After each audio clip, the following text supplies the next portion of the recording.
Hello, we are here again. We are continuing what we've been talking about. If you are new to the channel or this is your first episode, I encourage you go back, sample our videos. Now we are going towards 30 videos, all in a bid to ensure that you too can live your dream starting when? Now. The name of the channel is DLI, Development, Empowerment and Leadership Initiative. And what's our vision? Our vision is world transformation, one man at a time, one community at a time. It can be you. And that is why, over the last couple of weeks, our focus has been around the career made simple. What are we trying to do? We are trying to speak to you out there that you're on the career track. How can we help you on in your journey? Either you're about to start, you have started, or you're about to end, or you want to make a switch. Last week, we were speaking to the point of assuming you are just about to apply for a job. So last week was about how to write the compelling and impressing application letter. But nowadays, very few employers ask for application letter. They will either ask you to submit your curriculum vitae together with a cover note, or sometimes just the curriculum vitae. So before I get into the curriculum vitae, which is our focus for this week, if you have to put a cover note on it, what I said last week applies again this week, which is pay attention to what the advertiser is saying. When they say put a cover letter, there is usually an instruction that asks you how many number of words, how many number of pages, what sometimes is the spacing, and what you should be speaking about.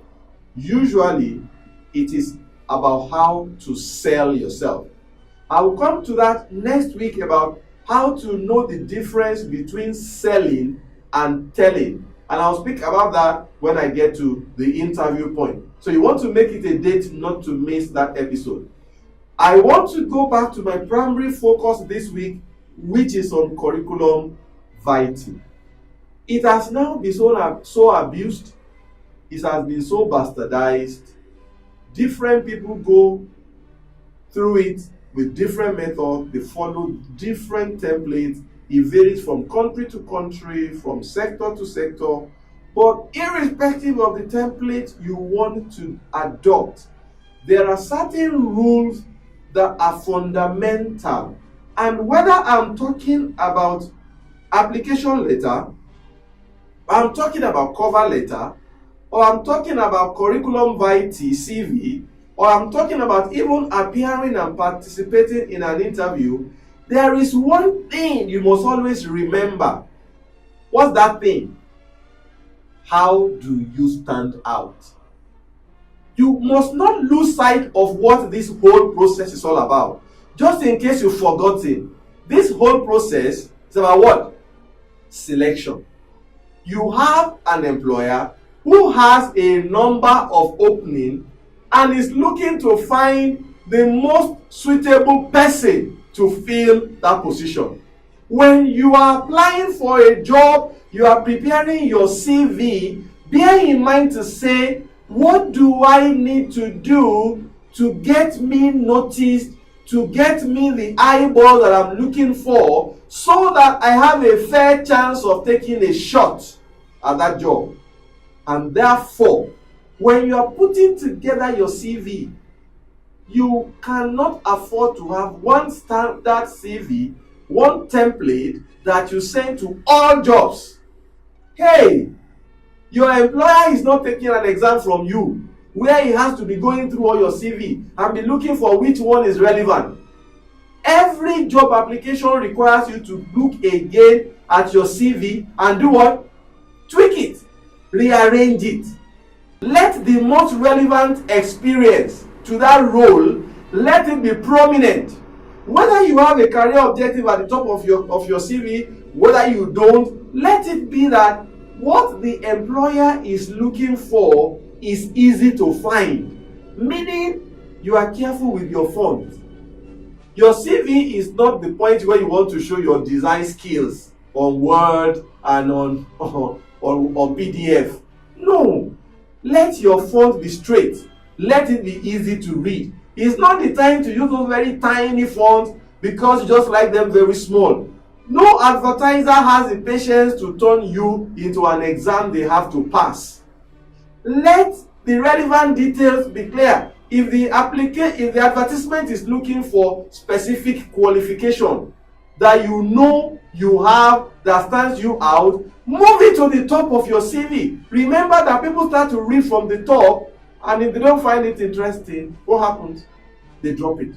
So, the most relevant part of your profile that speaks to the job, that should attract you to the employer, must be the highest part of your CV. That is why every application requires you to sit down, look at what the advert is saying, and prepare a cover letter, prepare your CV in a manner that it speaks to that application. If you have to do 3 applications, you may have to do 3 CVs. The point is, anybody who sees that advert and sees your application and your curriculum vitae must be interested in digging deeper, because like I said to you last week, it's a screening process. The bucket comes in, then you find those things that you can really identify with, then you go in and start sorting for those ones who meet those other criteria. Then you begin to read a little deeper to find interesting facts and details about each one of them. It is only at that level that the people to be shortlisted and sent and invited for interviews are identified. If you allow yourself to get dropped from the very first line simply because you are hiding your most relevant details somewhere, you are not deliberate in arranging your content to suit the advert, you are not helping yourself at all. So, what I said in summary is, look at the ad, ensure that you prepare your CV, your curriculum vitae to speak to that ad, and then don't be too tiny, don't use exciting and because you like those cursive font types, be straight, be concise, let all the relevant details be there, and you have given yourself a chance to be noticed. Yes, that is the whole summary. Whether it is application, whether it is cover note, whether it is CV, all you are trying to do is what? Get noticed. So I stop here this week because next week I then want to go to, now you have been invited to an interview. What are the do's? What are the do's? What are the don'ts?